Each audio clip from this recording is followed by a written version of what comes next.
Welcome back to Studenomics TV. My name is Martin Dasco. I'm the host, and this is... Trevor Parkins Cabarrus, the co-host. Good thing that you know your role. I always do. Good. Go ahead. All right, so today's question is, what's the best way to fix a bad spending habit? Well, I know you don't have a spending problem with new shirts I like what I have. or irons, Those are just expensive. so you just go out like that, huh? Yep.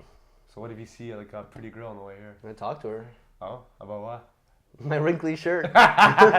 It's a good first date topic, I guess. Yeah. Hey, let's go buy an iron together. Oh wow, that's romantic. So how do you fix a spending problem? This is very serious because many of us have spending problems. Oh yeah. The first thing you got to do is to track your spending. And I know this is really boring. Like, I'm not telling you to get a piece of paper or to have some budgeting app. Keep it simple. Use your debit card for every purchase for the next 30 days. So use your debit card for everything. And after 30 days, load up your statement. I use Tangerine. So, what do you use? CIBC. Why you? I'm just kidding. CIBC is awesome. It's They're a all- bank. So then you can see all your spending at the end of the month, right? Yeah, I've done that. So like you don't have to get any fancy apps if you don't want to. Just look at your CIBC Tangerine, look at your account, and just see where the problem areas are, right? Just add it up once. Yeah. So and you have to be realistic for this 1 month. Like, don't try to be a good person or a good boy or girl just because you're tracking your spending. Just live life as normal Yeah. and see where you're spending your money. So I'll tell you right now, my biggest problem areas are eating out and coffee. Me too. Absolutely. So that leads us to the next point. Find your problem areas. Once you find them, then you decide what to do next. So this is where you set priorities. Because you can have anything that you want, you just can't have everything that you want. Yeah. So like I train a lot. I love to lift weights. I do jiu-jitsu. I do pro wrestling. I need to eat a lot. Yes. So my priority in life is to eat well. Mm-hmm. So I don't mind spending the extra money on food. So I don't consider that big of a problem, But let's say you find that you want to eat a lot, you want to eat well, and you want to eat out often. That's your priority. That's cool. There's no problem with that. But then let's say you find that you're buying a lot of like, McDonald's. yeah, are you eating the wrong kind of food, or that you're spending a lot of money on jeans? It's like, what's your priority? Is it the food or is it the jeans? Only you can decide that, right? Exactly. And you know what? Grocery stores are great, actually. I recently got into cooking. We'll be doing an episode on that soon. I love to cook now. It's I so like easy. to cook too. It is, and it's so much more rewarding. Like you Yeah. can make it taste as good as you want. Like I think the problem with takeout is it's too convenient. Yeah. You could spend time cooking and buying groceries, or you could just go out and grab something and not think about it. But see, when I sat down and like calculated how much money I was spending, I was so shocked at how much I was spending on takeout. I looked at it, I'm like, what am I doing, man? If I took that money, So what's your priority then?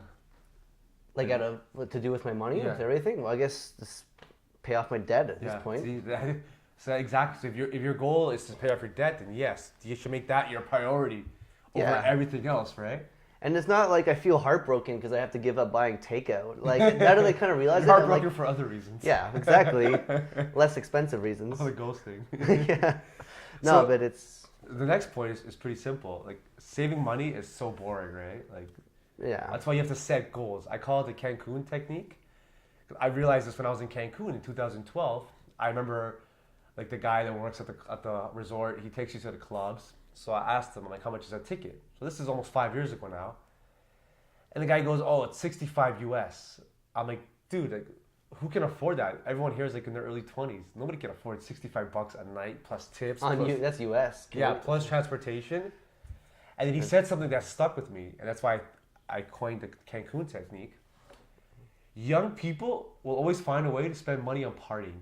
It's just so true, because like Yes. some of these concerts and events are like $500. I'm like, I make good money, but I don't want to spend that. Yeah, it's kind of a bit much. And I see people going that have like no money. They're complaining they're broke, but Yeah. they still have enough money to go out. So if you ever want to fix a spending problem or save money, set goals. Set a bold goal. Like, do you want a new car? Do you want to buy a condo? It's called the Cancun technique, because if you really want something, You'll make it You'll make happen. it happen. Trust me. You made that. What's that? Avicii concert happen. You made that. Yeah. What's that other festival that you went to? No, I'm just kidding. You don't go anywhere. Oh, well, you're so funny. Buddy, I went to, Where'd you go? I don't remember. That was 2012. That was like 5 years ago. Yeah, a Try long to get time. some recent stories, please. I know.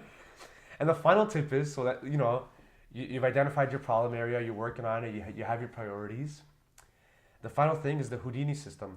Once you start saving money, Put it away. Oh, just Don't have move it. access to it. Put it into a retirement account. Put it into like a bond or a mutual fund. Yeah. Any savings tool you can find. Put it away and don't have access to it. And Yeah. then at the end of the year or whenever, you can look back at your statement and be like, wow. Wow, so much money. I started doing this thing where I put $50 away every 2 weeks into this like Canada savings bond. The interest sucks. It's being It's what saved. as interesting as you. Bad joke. I think I'm pretty interesting. And I was surprised at how much that adds up at the end of the year. Because when you don't think about it, you'll be surprised, right? Yeah.